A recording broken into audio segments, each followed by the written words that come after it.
How to use Android phone as a compass. Hi everyone, I'm here to assist you today. Without any delay, let's jump right in. First, open Play Store on your device. In Play Store, search for compass or simply search digital compass.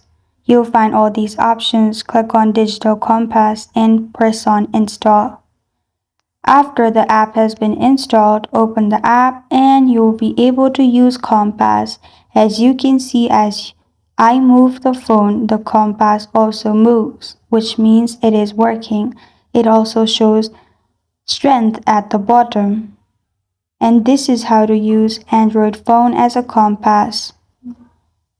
Thank you for joining me today. If this video helps you out, please leave a like and subscribe for more. Got a question or want to suggest a topic? Comment below. Thank you for watching.